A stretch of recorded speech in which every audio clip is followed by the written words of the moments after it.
London's Bond Street is experiencing a new wave of luxury megastores. Louis Vuitton is set to revamp, and there are planned openings from big names such as Dior, Fendi and Belstaff. The first to open its doors is Chanel, with a new 12,600 square foot flagship store.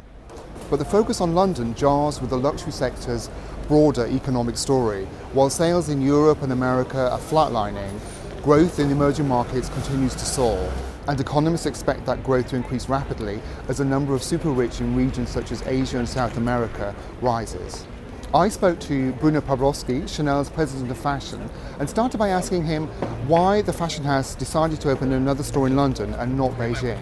Yeah, it's a great investment for the brand, very strong visibility, not only for the people who are in London, but all the people who are traveling to London.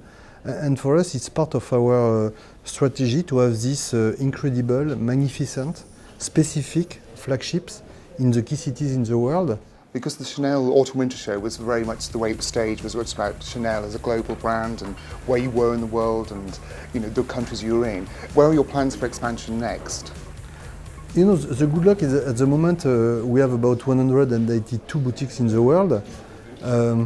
It's a big number, but it's not a big number compared to some of our competitors. And today I think that we still have a lot of opportunities in China. So is Asia still the focus? Not only, because we still have a lot of opportunities in Europe. I'm talking about Eastern Europe, I'm talking about Russia. We have opportunities in Middle East. We are quite small there. Is it a future plan that you will grow in South America, say, or Africa even maybe? Or no doubt. We have some plan also for Africa, for South America. Now, as you know, we can have many plans coming at the same time. It's not because we have plans that we are able to open boutiques. At the moment, our top priority are in China, no doubt, and also in South America. So how are you going to approach the economic challenges back here in Europe? The good news is the world is not working at the same space everywhere. So it's true that for the past, I say 12 months, 18 months, the situation is becoming more and more difficult here in Europe. But still we have a lot of tourists who are coming to Europe. It's true for Paris, it's true for London. So we are benefiting also of all these people who are coming here. Yes, it's difficult in Europe. It's less difficult in Japan. We are somewhere back in Japan. It's less difficult in Asia. It's less difficult in the States. So there is always a kind of balance between all these markets.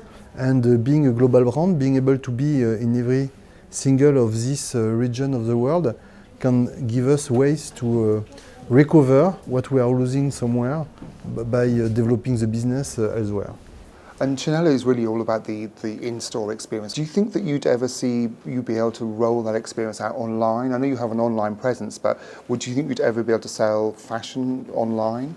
At the moment, our priority is to use all digital initiatives, and we have a lot, to convince customers or potential customers to come to visit our boutiques.